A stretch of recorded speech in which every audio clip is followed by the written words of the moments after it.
चरण में कोटि कोटि वंदन, शिव गुरु मैया माँ भवानी के चरण में कोटि कोटि वंदन, 3 सूत्र बताने वाले भैया हरिंदर के चरण में कोटि कोटि वंदन, विपत्ति में साथ देने वाले नीलम आनंद के चरण में कोटि कोटि वंदन।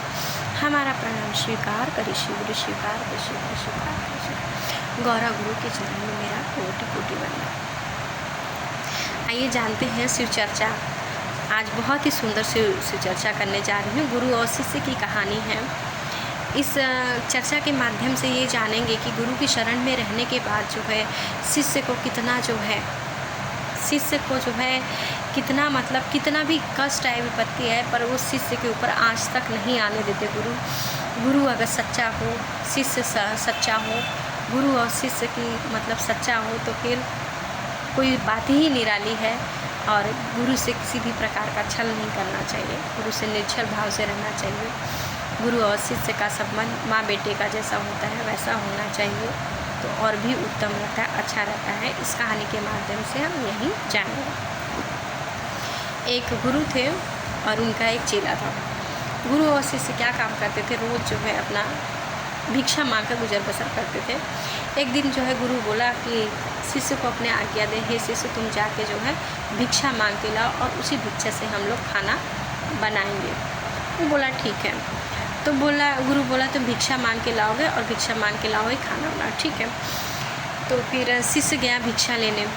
तो शिष्य जब भिक्षा लेने जाता तो अपने गुरु का ही मतलब गुणगान करता, बखान करता कि गुरु की शरण में रहने पे मुझे ये कृपा आशीर्वाद हुआ, उनकी कृपा से मुझे कुछ भिक्षा दो। एक दिन भिक्षा मांगते मांगते वो किसी तांत्रिक के घर पे पहुंच गया और वो तांत्रिक बहुत ही ज़्यादा मतलब गुस्से वाला था और आज तक उसने किसी का सबका बुरा ही किया था पर किसी का अच्छा नहीं किया था। इसलिए डर के वजह से कोई भी जो है शिष्य, कोई भी व्यक्ति उसके दरवाजे पर नहीं जा पाता। लेकिन जो वो शिष्य था, चेला था, उसको नहीं पता था कि ये तांत्रिक है और इसका ऐसा स्वभाव है, उसको ऐसा नहीं पता था। वो तो अपने मतलब गुरु की आज्ञा का पालन कर रहा था। पालन करते करते वहाँ चला गया। एक दिन वो बोला जो है शिष्य पूछा, बोला अलख निरंजन अलख भिक्षान दे भिक्षान। जब उसने दरवाज़ा खोला तो वो अपने गुरु का बखान कर रहा था, गुणगान कर रहा था और भिक्षा मांग रहा था। इससे उस तांत्रिक को बड़ा ही क्रोध आया और वो तांत्रिक बोला तुम मेरे ही दरवाजे पे खड़े होकर मुझसे ही भिक्षा मांग रहे हो और मेरी बढ़ाई ना करके अपने गुरु की बढ़ाई कर रहे हो। तो बोला हाँ, जिसकी शरण में हूँ मैं मेरे गुरु है तो मैं उन्हीं की बढ़ाई करूँगा, उन्हीं की कृपा से मुझे सब कुछ मिला तो मैं उन्हीं की बढ़ाई करूँगा ना, आपका क्यों करूँ। इतना बात सुनते ही वो तांत्रिक को गुस्सा आ गया, क्रोध आ गया। बोले तुम जाओ, तुम कल सुबह का सूर्य नहीं देखोगे, तुम्हारे लिए कल सुबह का सूर्य नहीं होगा। इतना जब वो बोला तांत्रिक और जो आसपास के लोग जुटे तो वो सब बोले कि आज तक इस तांत्रिक की कोई भी बात विफल नहीं हुई है, इस तांत्रिक की कोई बात भी विफल नहीं हुई और वो जो भी बोलता है वो सब सत्य हुआ है। तो वो उसी से बड़ा उदास हुआ, बोला कि आज मैं भिक्षा मांग, मेरे लिए कैसा दिन था, आज मैं भिक्षा लेने आया तो मुझे ये श्राप मिल गया। बहुत दिन हो गए मुझे अपनी माता से मिले हुए, मैं अपनी माता का द्वार छोड़ के आया हूँ, काश अंतिम समय मुझे अपनी माता से भी मुलाकात हो जाती। ऐसा सोचते सोचते वो अपने गुरु जी के पास पहुँचा। तो गुरु जी बोले उसके कि क्यों उदास हो भाई, क्या बात है। तो बोला क्या बोलूँ गुरु जी, आज मैं भिक्षा मांगते मांगते एक तांत्रिक के दरवाजे पर गया और तांत्रिक ऐसा मेरे को बोल दिया। तो गुरु बोले ठीक है कोई बात नहीं, तुम भोजन पकाओ, सब ठीक है। वो भोजन पकाया गुरु के लिए, सब में गुरु को भोजन दिया, गुरु ने खाया और गुरु ने बोला शिष्य तुम भी खा लो। बोला कि नहीं गुरु, आपको खाना की पड़ी है और देखो मेरे जीवन का ये होने वाला है। तो गुरु जब खाना पीना खा के जब सोने लगे तो उसने शिष्य को आज्ञा दी कि हे शिष्य तुम एक काम करो, आज रात को जो है सिर्फ मेरा चरण दबाना और मेरी तुम्हें आज्ञा है कि मेरा चरण छोड़ के उठना मत, चाहे कुछ भी हो जाए लेकिन पूरी रात तुम्हें मेरा चरण दबाना ही है। ऐसा बात बोल के गुरु जो है सो गया और वो शिष्य जो है चरण दबाने लगा। शिष्य जब चरण दबाने लगा, दबाते दबाते जो है तांत्रिक क्या काम किया, शिष्य चरण दबा वो तांत्रिक जो 12 बजा, उसके बाद जो पहले उसने उसकी माँ का वेश बना के वो तांत्रिक उसके पास आया।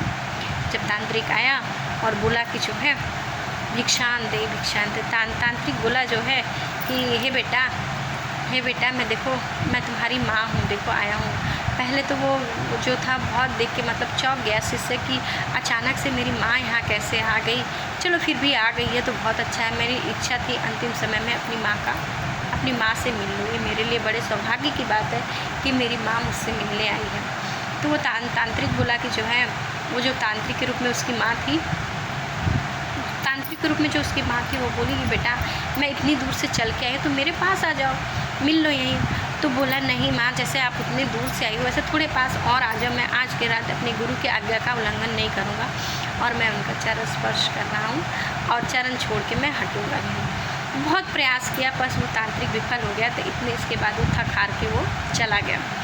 जब चला गया तो फिर उसके बाद जो है लक्ष्मी माता का रूप बनाकर वो आया तांत्रिक और बोला कि मैं लक्ष्मी माता हूँ, मैं तुमसे बहुत प्रसन्न हूँ, लो धन का घड़ा तुम्हें दे रही हूँ, तुम ले लो। तो वो बोला कि अगर आप मुझ पर प्रसन्न नहीं हो माता तो मेरे पास आ जाओ, नहीं जैसे आप मेरे पर प्रसन्न होती दूर से है तो थोड़ा सा कृपा और करके मेरे पास ही ये धन दे दो, लेकिन मैं आपके पास नहीं आने वाला हूँ। तो वो बोली कि मैं तुम्हारे लिए बेटा इतनी दूर से आ सकती, तुम थोड़ा सा मेरे पास नहीं आ सकते, 2 कदम नहीं चल सकते। वो बोला नहीं, मैं अपने गुरु के आज्ञा का उल्लंघन नहीं करूँगा, मेरे गुरु का ज्ञान है, मैंने गुरु का पालन करना है, उनकी आज्ञा कि मैं आज रात उनका चरण स्पर्श करना है, मुझे दबाना है, मैं छोड़ के नहीं हटूँगा। तो वो बहुत प्रयास की, लेकिन जब नहीं आए तो वो तांत्रिक विफल होकर चला गया। इतने में बज गया रात के 2:30। जब 2:30 बज गए तो वो यमराज का रूप धर के आया तांत्रिक और बोला कि देख मनुष्य, तेरे प्राण मैं प्राण हरने आया हूँ, अब समय पूरा हो गया, तू चल अब मेरे साथ, तेरे अपने पापों का कर्म भोगने के लिए तैयार हो जा। तो उसी से बोला अगर जब मेरा समय पूरा हो गया है और मुझे आप लेने ही आए तो आप मेरे पास आके ले चलो, मैं आपके पास क्यों आऊँ, मैं अपने गुरु का चरण छोड़ के नहीं आऊँ। वो बहुत प्रयास किया, बहुत करा, लेकिन वो गुरु के पास जा भी नहीं सका। फिर वो जो तांत्रिक था